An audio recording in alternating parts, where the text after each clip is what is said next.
All right, welcome to another video from the Outdoor Analyst. I have an incredible video for you. This is going to be probably one of my favorite knives of the year. And especially, it's probably the best knife I've seen Bark River drop in a long time. This is not a new design. Matter of fact, I think this is 4 or 5 years old. And obviously from the title, you can see it's the Forest Scandi from Bark River. This is going to be the Magnacut release. And by far, as when this knife came out, I remember thinking to myself, I was okay on Puukkos at that point, but I just remember thinking, this knife is kind of ugly. I don't dig it. I'm not a big fan. And I just completely slept on it. Well, over the years, it started to grow on me. When they released the Magnacut version, it started to grow a little bit more. And then for the last several months, like my last knife, I've had it in the cart for quite a while. And as a matter of fact, I kind of started to fall in love with the natural micarta bolster. And it just started to really hit me as, man, that's a good looking knife. Well, just so happens to be that there was an insane sale on this knife, thanks to Halloween. Yeah, this thing came out for 160 bucks, and I also had gift cards and some more points. So this got very, very inexpensive very, very quickly for a semi-custom Magnacut Puukko. Now, I have to admit, this is my favorite Bark River in hand right now. Yes, I'm still living the hype train. Yes, I've just done nothing but cut everything possible from cardboard to wood, just to everything with this little knife. Why? Because I can't stop. I can't stop. Yes, it's a Puukko. If you're not used to having a Puukko, this will generally physically scare most people when they put it in hand. There's something that just does not feel right about having your hand so close to a blade without a guard. I'm just going to say it. If you're not used to it, this knife, you will hate it. If you've never used a Puukko before, I don't know if I'd make this your first because you may really dislike it. I used to really dislike the Garberg because it in and of itself doesn't have much of a guard up front. It has a tiny little guard. This has none. What does that mean? Well, it means you can get up and get incredible control. You can get crazy close to that blade and really do work. And I love that so much now. But if you asked me this 10, 15 years ago, 20 years ago, I would have said I hate this because it literally goes against your natural instincts. It makes you think, oh, I'm going to cut myself. So I think in Sweden or back in the day, more along the lines of adult knives don't have guards, kids' knives have guards. And you can just think of that as experience. The more experience you have, the less you generally need a guard. Now, I will sort of caveat that a little bit with when it comes to hunting, I actually like my field dressing knives to have a little bit of a guard because sometimes you're doing some cuts that you can't see because they're inside. And it's nice to have that extra safety, especially if you're just bumping around, maybe hitting bones and something like that, get caught on some cartilage. You know, it's nice to have a little extra protection. But when it comes to just a carving knife, a small whittling knife, I love to be as close to the edge as I can be, without having any issues. This knife just fits that bill. It is so ergonomic. It's not incredibly contoured, but you can see there's some contouring. This is black canvas micarta and a natural canvas bolster. It gets a little wider in the center by far, slims down a little in the back. You've got a nice kind of bird's beak back here, a little bit of contouring here, thins up a little bit up front here. And just what that means is you are locked into an incredibly comfortable grip. And yeah, I know it's a little strange doing this from the side of the camera, but it is what it is. I'll usually go left-handed just so it looks a little more normal. But I'm a right-hander. I'm right-handed, and oh my gosh. Yeah, you could chop with this thing. Would you chop with a 3¼ inch blade? No. I think overall this is about 8, almost 9 inches, 8 3/4. You have a large handle. I have large XL size hands. So I'm left with quite a bit on the back. You can do choke back if you need to do some little chopping, get some branches down. You can. But for the most part, this thing is just meant to live up close to that edge. And it ergonomically, oh my gosh, this just fits. It just works super well. Could I use this as a field dressing knife too? Absolutely. It just seems right. It's super lightweight and nimble. This knife is 4 ounces. The reason why it's super light is because it's a rat tang. And it goes, it's only got one pin. It's a hidden tang back here. And it's not a full tang knife. It's very, very light. Now, fit and finish on Bark River. Where did I get with this knife? I literally thought I got the perfect Bark River. Looking at it from this angle, oh my gosh, it looks great. The handle, I have zero issues. All the way around, excellent. The plunge grind, not perfect, but it is fairly darn close. You can see it's a little bit off on this side. Not perfect symmetry, but very, very good. I was to the point where I was thinking, wow, look at that. Look at the bolster. So well done. Then you flip it over and ka-ching! You see the rat tang all the way through. They decided not to enclose it. So you can see all the gaps there, all the gaps there. It's just like, come on, guys. It's supposed to be a semi-custom knife. Throw some love. Whether that's cut unequally on the blade, I'm not sure, or they just have a slightly unequal, unleveled bolster. Either way, every time I use this knife now, all I see is the rat tang going into the handle. Is that annoying? Hell yes, that's annoying. For goodness sakes. This was originally like a $260 knife. If this wasn't an incredibly on sale knife, I would be a little disturbed. Why? Just because, that's just pride, man. You're literally just showing the full tang, the rat tang of the knife. Like, come on, get a little better than that.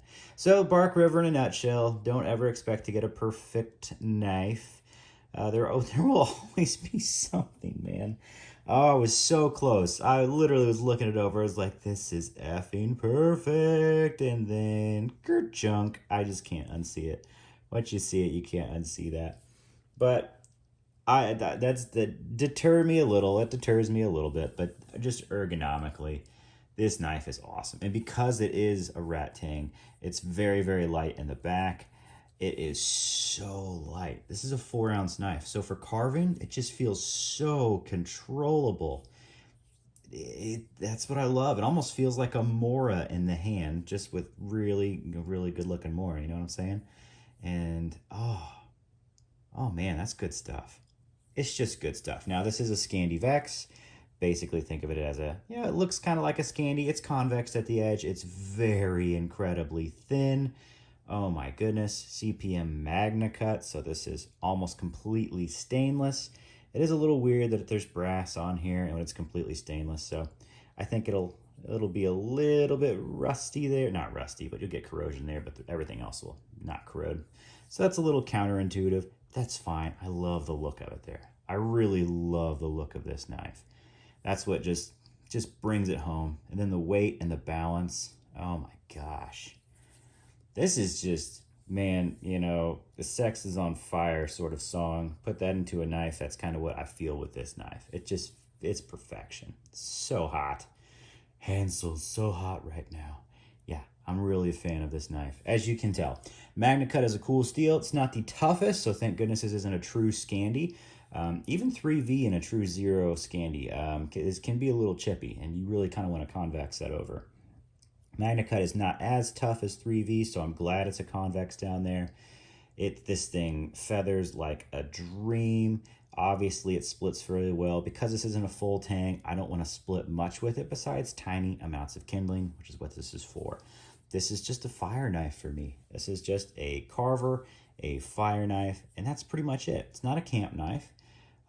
It's got a scandi-vex on it, so it splits food out. Does it still cut food? Absolutely, but it's a little chunky. I think this is 0.14 thickness, and you can see that's not a super thin tip. This is truly a woodsworking knife.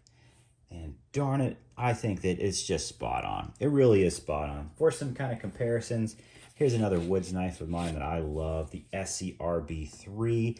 This thing is very ergonomic. It is super comfy. It is a true Scandi in 1095. And, I think I've caused a little edge damage on there. Just from working, because it's a Scandi. Yep, there's a little damage on there, but size-wise, the blades are fairly similar in size, almost exactly identical, like 3 1/4, or 3 3/4, sorry. Very, very close handles. Big difference. Bark River is much wider, much longer. Oh my gosh, it's good. Now, and there's a guard on the RB3. That's not a bad thing, but you can get much closer. And I do feel, even just now, I feel like I'm in more control of the Bark River than I am the Essie. Not a diss to the Essie. That's a true design thing. The Essie is probably a little bit safer. No, you can do some crazier things. You do that with the Bark River, your finger's going to slide up. So, you know, everything has a give and a take. These are beautiful knives, but a good comparison right there just to know the size. This is a very small knife right here, just with a larger handle. Really do love the SCRB3. It is a fantastic, just purely woods knife for me. And then maybe just another comparison to another Bark River so you have an idea. This is a Gunny Hunter. Seriously, pretty much my favorite hunting knife now. I just love field dressing with it. Blade-wise, the Gunny Hunter has a little longer blade, as you can tell. Not by much, but a little bit.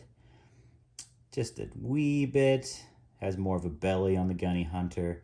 You get more of a spear point look on this sucker. Handle-wise, look at that handle. Oh man, much longer on the Forest Scandi, that is for sure, and much wider. So this is a much more comfortable knife for continued use. This is truly my field dressing knife, and I love that there's a guard there for field dressing. That's just, it's just perfection.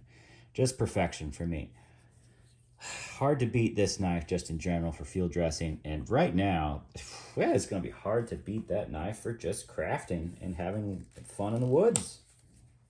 Fun in the backyard, for goodness sakes. Have some fun. Ooh la la. So I can't wait to put tons and tons of use on this. I have not been able to set this thing down all week, but oh, there's not really a time will tell. This is one of my favorite Bark Rivers. It was just, they nailed it. It just fits me. It's so light, it's so ergonomic. Unless this knife literally snaps in half, even though, yes, I can freaking see the rat tang there. That's okay. This is still a beautiful knife. Beautiful, beautiful knife. No excuses. That's a quality control knock. And anybody watching, you expect something like this on your blade. That is pretty messed up. But it is such a good design. I'm not going to just like, you know, let them off the hook for that. That's an issue. Yet again, if this wasn't basically bought on clearance for me for like 130 bucks, I would have been a little disturbed and maybe had a DLT send me a new one. I actually would have. But I'm okay with this. I'm not too worried about it. Oh, so nice. So nice. Great design. Don't let this one run under the radar. Just in case you like Puukkos, this is a great one. But remember, if you've never had a knife that doesn't have a guard at all, you may actually even love the look of it. But when you put it in your hand, just your own body may reject it just because it says that does not feel safe. And that's okay. Do not feel bad about that. Maybe in 5 to 10, 15 years, you may change your mind and be okay with a knife like this because it isn't as safe. There isn't anything protecting you there. There's just a little bit of a lip in between, which I guess that could be possibly another quality control. Usually I like these to be perfectly smooth. I don't know if I can get that in there. You can see there's a gap. Will it focus? Will it focus? Will it focus? There it is. Yeah, you can see that gap right there. Not a gap, but, you know, overhang of the bolster. I feel like that should have matched up personally, but it does give me a little bit more of a, okay, I know where I am on the knife now. So I don't mind that personally. For me, that little bit of a overhang is kind of my guard. That's where I know I'm at the edge. My fingers should not go any further than that.